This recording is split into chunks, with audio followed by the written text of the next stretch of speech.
ವಿರೋಧಿ ಅಸ್ತ್ರ ಸಿಎಂ ವಿರುದ್ಧ ನಿರಂತರವಾಗಿ ವಾಗ್ಬಾಣವನ್ನ ನಡೆಸ್ತಾನೆ ಇದ್ದಾರೆ ಕೇಸರಿ ಕಲಿಗಳು. ಮೈತ್ರಿ ನಾಯಕರಿಂದ ಸಿಎಂ ಸಿದ್ದರಾಮಯ್ಯನವರ ಮೇಲೆ ವಾಕ್ ಪ್ರಹಾರವನ್ನ ಮಾಡ್ತಾ ಇದ್ದಾರೆ. ಜಸ್ಟ್ ಬಿಕಾಸ್ ಆಫ್ 2024ರ ಲೋಕಸಭಾ ಚುನಾವಣೆ ಸಮೀಪಿಸ್ತಾ ಇದೆ. ಹಾಗಾಗಿನೇ ಮೈತ್ರಿ ನಾಯಕರಿಂದ ಸಿಎಂ ಸಿದ್ದರಾಮಯ್ಯನವರ ಮೇಲೆ ವಾಕ್ ಪ್ರಹಾರವನ್ನ ನಡೆಸ್ತಾನೆ ಇದ್ದಾರೆ ಬ್ಯಾಕ್ ಟು ಬ್ಯಾಕ್. ಅದು ಕೂಡ ಇತ್ತ ಬಿಜೆಪಿ ನಾಯಕರು ಒಂದು ಕಡೆ ಆದ್ರೆ ಇತ್ತ ಜೆಡಿಎಸ್ ನಾಯಕರು ಇನ್ನೊಂದು ಕಡೆ.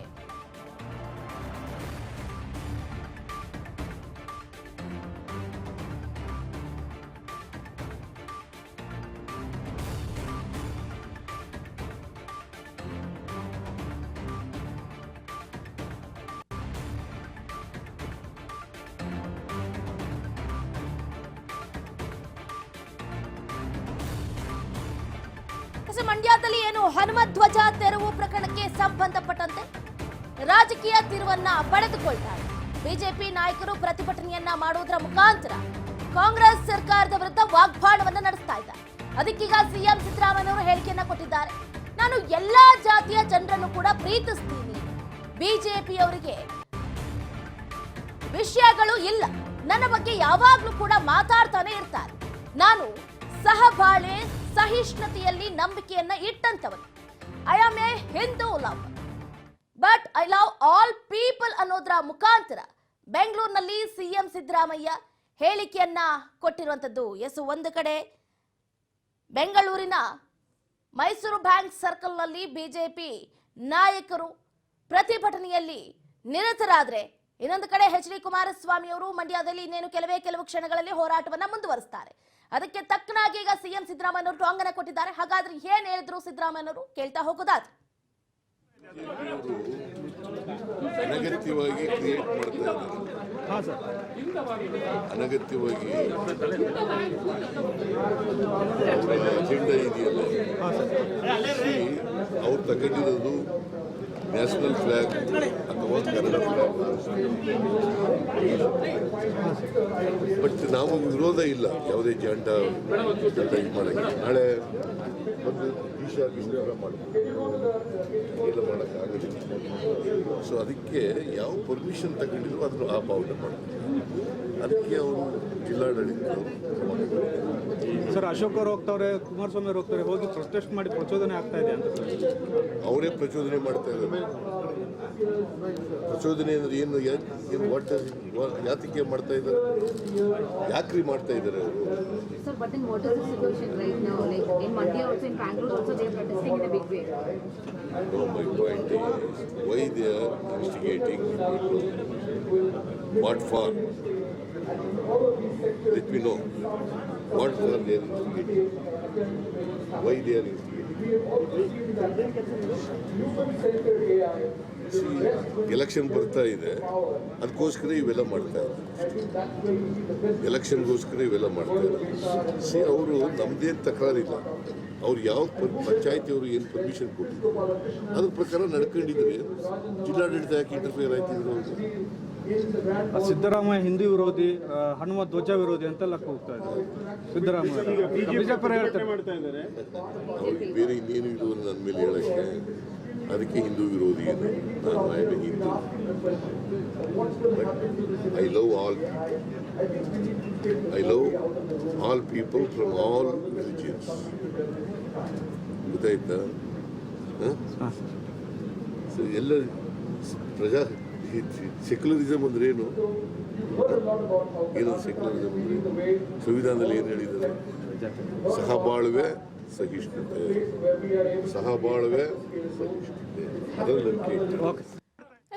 ಒಟ್ಟಾರೆಯಾಗಿ ಬಿಜೆಪಿ ನಾಯಕರು ಸಿಎಂ ಸಿದ್ದರಾಮಯ್ಯನವರ ವಿರುದ್ಧವಾಗಿ ಎಷ್ಟೇ ಆರೋಪವನ್ನ ಮಾಡಿದ್ರು ಕೂಡ ನಾನು ತಲೆ ಕೆಡಿಸ್ಕೊಳ್ಳೋದಕ್ಕೆ ಹೋಗೋದಿಲ್ಲ, ಹಿಂದೂ ವಿರೋಧಿ ಅಸ್ತ್ರವನ್ನ ಬಳಸ್ತಾ ಇದ್ದಾರೆ, ರಾಜಕೀಯ ಆಟವನ್ನ ಆಡ್ತಾ ಇದ್ದಾರೆ, ಅದಕ್ಕೆಲ್ಲ ನಾನು ತಲೆ ಕೆಡಿಸ್ಕೊಳ್ಳೋದಕ್ಕೆ ಹೋಗೋದಿಲ್ಲ. ಮೈತ್ರಿ ನಾಯಕರು ಎಷ್ಟೇ ನಮ್ಮ ಮೇಲೆ ಆರೋಪವನ್ನು ಮಾಡಿದ್ರು ಕೂಡ ನಾವು ತಲೆ ಕೆಡಿಸ್ಕೊಳ್ಳೋದಕ್ಕೆ ಹೋಗೋದೇ ಇಲ್ಲ. ನಾನು ಎಲ್ಲಾ ಜಾತಿಯ ಜನರನ್ನು ಕೂಡ ಪ್ರೀತಿಸ್ತೀನಿ, ಬಿಜೆಪಿಯವರಿಗೆ ಈ ವಿಷಯ ತಿಳಿದಿಲ್ಲ, ನನ್ನ ಬಗ್ಗೆ ಮಾತಾಡ್ತಾರೆ ಅನ್ನುವಂಥ ನಿಟ್ಟಲ್ಲಿ ಸಿಎಂ ಸಿದ್ದರಾಮಯ್ಯನವರು ಟಾಂಗ್ ಅನ್ನ ಕೊಟ್ಟಿದ್ದಾರೆ. ಇದರ ಬಗ್ಗೆ ಹೆಚ್ಚಿನ ಡೀಟೇಲ್ಸ್ ಅನ್ನ ಕೊಡ್ತಾ ಹೋಗ್ತಾರೆ ನಮ್ಮ ಪೊಲಿಟಿಕಲ್ ರಿಪೋರ್ಟರ್ ಬಸವರಾಜ್ ಹೂಗಾರ್ ಅವರು. ಬಸವರಾಜ್, ಈಗಾಗಲೇ ಬಿಜೆಪಿ ಹಾಗೆ ಕಾಂಗ್ರೆಸ್ ನಡುವೆ ಧ್ವಜದ ಒಂದು ಯುದ್ಧನೇ ಜೋರಾಗ್ತಾ ಇದೆ ಅಂತಾನೆ ಹೇಳ್ಬೋದು. ಅದ್ಯಾವುದಕ್ಕೂ ಕೂಡ ಈಗ ಸಿಎಂ ಸಿದ್ದರಾಮಯ್ಯ ಅವರು ಕೇರ್ ಮಾಡ್ತಾ ಇಲ್ಲ. ಅದರಲ್ಲೂ ಕೂಡ ಮುಖ್ಯವಾಗಿ ನಾನು ಸಹಬಾಳ್ವೆ ಸಹಿಷ್ಣುತೆಯಲ್ಲಿ ನಂಬಿಕೆಯನ್ನ ಇಟ್ಟಂತವನು, ನಾನು ಎಲ್ಲರನ್ನೂ ಕೂಡ ಪ್ರೀತಿ ಮಾಡ್ತೀನಿ ಅನ್ನುವಂತಹ ಹೇಳಿಕೆಯನ್ನು ಕೊಟ್ಟಿದ್ದಾರೆ. ಏನಿದೆ ಹೆಚ್ಚಿನ ಅಪ್ಡೇಟ್ಸ್ ಇದ್ರ ಬಗ್ಗೆ ಅಂತ?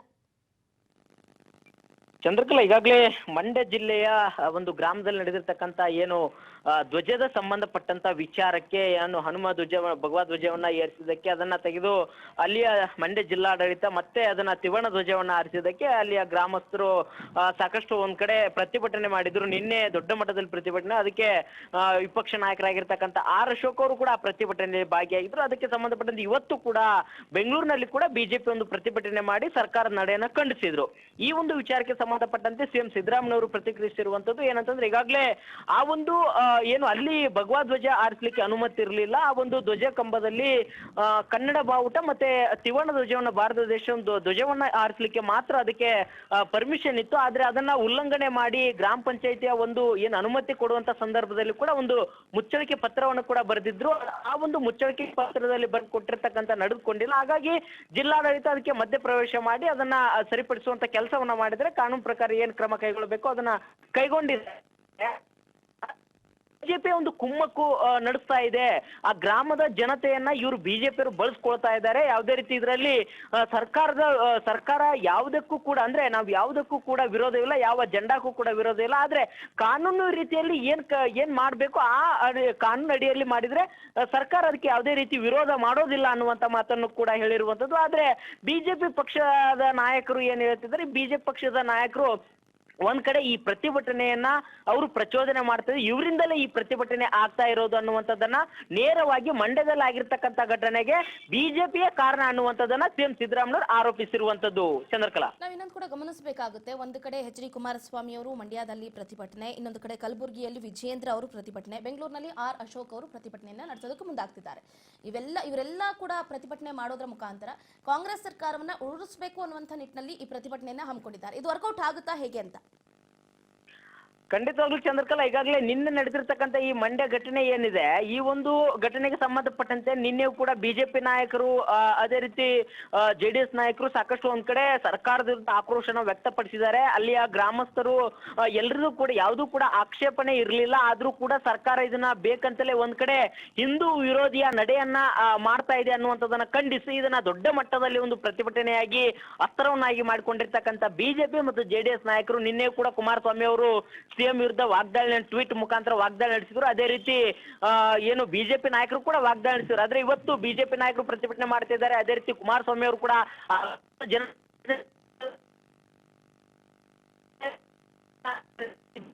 ನಾಯಕರು ಮುಂದಾಗಿರುವಂತದ್ದು. ಇದನ್ನ ಒಂದು ದೊಡ್ಡ ಮಟ್ಟದಲ್ಲಿ ಮಾಡಬೇಕು.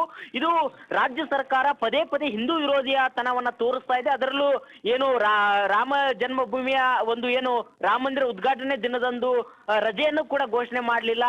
ಈ ರೀತಿಯಾಗಿರ್ತಕ್ಕಂಥ ಒಂದು ಹಿಂದೂ ವಿರೋಧಿ ನಡೆಯನ್ನ ಸಿದ್ದರಾಮಯ್ಯವರ ಸರ್ಕಾರ ಮಾಡ್ತಾ ಇದೆ. ಹಾಗಾಗಿ ಇದನ್ನ ನಾವು ಖಂಡಿಸ್ತೀವಿ ಅನ್ನುವಂಥದ್ದನ್ನ ಇದನ್ನೇ ಒಂದು ದೊಡ್ಡ ಮಟ್ಟದಲ್ಲಿ ಪ್ರತಿಭಟನೆ ಮಾಡುವ ಮುಖಾಂತರ ಈಗಾಗಲೇ ಲೋಕಸಭಾ ಚುನಾವಣೆ ಬರ್ತಾ ಇದೆ. ಈ ಒಂದು ಹೊತ್ತಿನಲ್ಲಿ ಸರ್ಕಾರದ ವಿರುದ್ಧ ಒಂದು ದೊಡ್ಡ ಮಟ್ಟದ ಅಸ್ತ್ರವನ್ನಾಗಿ ಪ್ರಯೋಗಿಸಿಕೊಂಡು ಇದನ್ನ ಪ್ರತಿಭಟನೆ ಮಾಡುವ ಮುಖಾಂತರ ರಾಜ್ಯವ್ಯಾಪಿ ಸರ್ಕಾರದ ವಿರೋಧದ ನಡೆಯನ್ನ ತಿಳಿಸಬೇಕು ಅನ್ನುವಂತ ರೀತಿಯಲ್ಲಿ ವಿಪಕ್ಷಗಳು ಒಂದ್ ಕಡೆ ದೊಡ್ಡ ಮಟ್ಟದಲ್ಲಿ ಪ್ರತಿಭಟನೆ ಮಾಡ್ತಾ ಇದ್ದಾವೆ. ಚಂದ್ರಕಲಾ, ಧನ್ಯವಾದಗಳು ಬಸವರಾಜ್ ಹೂಗಾರ್ ನಿಮ್ಮ ಕಂಪ್ಲೀಟ್ ಮಾಹಿತಿಗಾಗಿ.